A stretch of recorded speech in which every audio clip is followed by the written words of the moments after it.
everybody, welcome back to my channel. It's your girl Evie again. Welcome back to Evie Said So. If you haven't guessed by now, I'm Evie. Welcome. So on this channel we cover Law and Order and Law and Order SVU, Law and Order Organized Crime, anything Law and Order related. So those are the two shows that we do currently.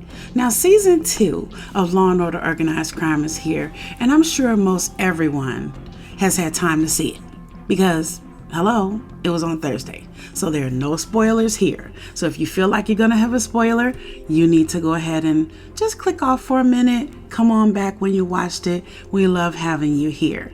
Now, the new episode was called The Man with No Identity, and we soon find out why. Now, this episode was the premiere of season 2, as I just said, and to tell you what, I wasn't surprised. I guess I was surprised, but not impressed. And let me get into why. Let's get into it. Now, we have new characters that are introduced, such as Guillermo Diaz, Mykelti Williamson, Lolita Davidovich, and Dash Miho, okay? We have Ron Cephas Jones and Vinnie Jones that are going to be playing in season 2. I know, right? So many different people, so many different faces. This is going to be great. Now, Sergeant Bell, this is how it opens. What happened? Sergeant Bell seems preoccupied with Elliott being undercover, and it seems to be working for them. We first see Elliott in the back of a storage container on the dock, and he's being arrested as he was involved in some kind of melee with the cops and the other organization members that he's in now. We soon find out these are Albanians, and they have a history of violence and drug running. Now, his undercover name is Eddie Wagner, and he has to adhere to the BESA code, which is one of honor, which basically means do what you say you're going to do, live up to what you say you're going to live up to, and follow the rules of all your bosses, right? So in order to keep in contact with Bell and his team, he uses a contact word, bluebirds, which in turn is an algorithm word which alerts the team that he needs to talk to them. And Sloopmeyer, she's the one who is so smart, the tech girl, and has come up with all of this. She arranged this algorithm. Like, they really need her. I'm so glad she's on the team. Now, in between time, he meets with his son Eli, who in turn reassures his father that it's not his fault, that he hasn't been spending time with him, that he knows that it's a job that only his father could do, and that his father's very good at it, and he tells him it's okay. Go do your job, Dad. And I thought that was one of the most touching scenes in this whole episode. Now, his investigation is interfered with bad cops. Getting back to Elliott, Getting into the mix unknowingly, these cops get involved in his investigation by stealing some of the products. So these are bad cops. So he and his buddy, they take care of that by tracking down the dirty cop and then retrieving the drugs that they stole. Well, a portion of the drugs that they stole from them. Because the big boss guy thinks that Eddie Wagner, which we know is Elliott, should be able to get that stuff back for him. Because he's reassured him that he would. That him and his buddy would get him his money back. Or essentially his product back. Well, we notice right away he's grown the beard and he shaved his head bald, probably to not be noticed as Elliott Stabler, because they probably have seen him somewhere or might have seen him somewhere. So because he's been gone so long from New York, they probably don't though. So we notice that. He probably does that just so he can pass through with the Albanians. Now, this, according to Sergeant Bell, has been a 2.5 month sting operation. And if it's been 2.5 months, has he talked to Liv in between that time? I don't know. But anyway, by the way, it seems that Sergeant Ayanna Bell and her wife have had their baby, and it's a healthy baby boy. It looks like her wife is going ahead and giving birth, because we see in the episode that she's actually holding her son. And then we go to Angela. Now we see Angela Wheatley, and we know that she's not doing so good because she's been fighting back, getting her life back together after being poisoned in last season's finale. Season 1, remember? In the finale, she was poisoned. We didn't know if she was going to make it through, but obviously she did. Thank God for that. And we see that she's weak and has trembling hands.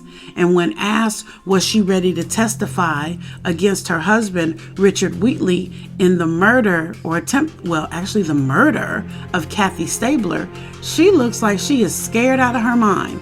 And in a way, I don't blame her, because Richard got to her. Through all their protection, he still got to her. Now she has to testify against Richard because he really had Kathy killed, not her, right? So we see Richard Wheatley's status is made a lot clearer. All the charges against him except one have been dropped and dismissed. Okay, y'all saw that coming, right? Because the man's got money. He's got power. He reaches out to people and they help him. I knew that was kind of coming. Now, we haven't seen his son yet, and we haven't seen his daughter Gina, not Gina, but Dana, and I know that they're there somewhere, but we'll find out later probably. But back to Elliott. Without one of the kingpin's knowledge, Preston Webb, one of the new faces we see, played by Mykelti Williamson, he's the head of the Marcy Corporation, which is the former Marcy Killers. Well, one of his members of his crew steals the drugs from the group of the Albanians, which is headed by John Kosta. So obviously these bad cops ended up selling this to this guy who's part of the Marcy Killers, which he had no knowledge that they had stolen this stuff from the Albanians, who was headed by John Kosta. So once the Intelligence Bureau becomes aware of that issue, Sergeant Bell fights hard to make sure no civilians are going to get hurt in the crossfire, because now they're going to war, because they found out through Elliott, which we know is Eddie Wagner. I hate calling him that, but that's what he's doing. We know that they find out that the Marcy Killers have something to do with their missing drugs. Now, Sergeant Bell wants her investigation to go right, but not at the expense of others. Now, unfortunately for her, it means that she has to work with Sergeant Brewster, who is played by Guillermo Diaz, which is her former narco boss. Now, on this investigation, he has an investigation going on as well. And there might be bad blood between the two of them, because really, they don't seem to like each other very much. Surprisingly, though, the war seems to stop before any shots are ever fired. And later we see why. Because the two employees that were involved in the stealing of that drug, or the hustling or the selling of that drug on the street, come to Kosta's house to apologize and give him back the remainders of his drug minus one brick. Preston Webb, who I told you was played by Mykelti Williamson, has them to do this because he realizes who they stole this product from. And one of them, the guy that's there, is almost killed because Kosta says he kills people that steal from him. So he's pointing the gun at him and he wants to kill him. But due to some slick talking on the behalf of Preston Webb, John Kosta listens to Webb, and then they form an alliance.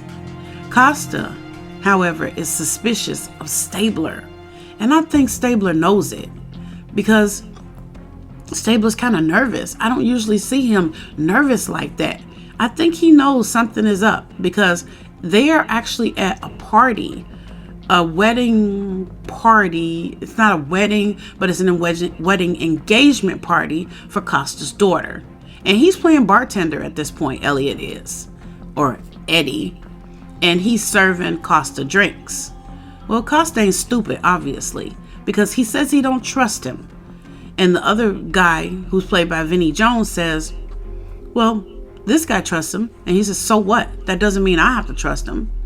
I'm kind of scared for Stabler at this point, because once again, he seems to be in something that's over his head. Do you think Stabler is over his head on this? Do you think he can pull it off? I mean, what else do you think he has to do for this organization? Because they did just put a rocket launcher in his hand when they were going to war. Y'all saw that, right? I mean, that would have been used in a street war. How far do you think he would have gone? How do you think he would have got out of that? So to me, it was a little disappointing to me because, like I said, once again, we see Elliott involved in one more thing to get himself killed. It's disturbing, but that's his job. This is Law and Order organized crime. He has to take the bad guys down, right? I give this episode a whole 3.5 stars, and let me tell you why. It kept my interest at some points, but not at others. And I am a die-hard Law and Order fan. I wanted them to wrap up what's happening with Richard. I mean, we see the charges are dismissed, except the ones against Kathy Stabler's death. But come on now, I expected a little bit more for the first, episode of season 2, right? Hopefully next week it's going to be much better. I hope to see a crossover. I hope to see this relationship between him and Liv really pan out. Leave some comments below. Your girl wants to know, do you like him bald? Do you like his new look? Do you think he's going to get himself killed? Do you think he's going to be able to pull it off?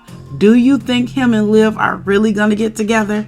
Come on through with the comments. I love to read them. I always comment back. Now, if you'd like to see more content like this, please be sure to subscribe and give me a big thumbs up, a like for me, and then hit that notification bell so you can know when your girl's coming back to you again.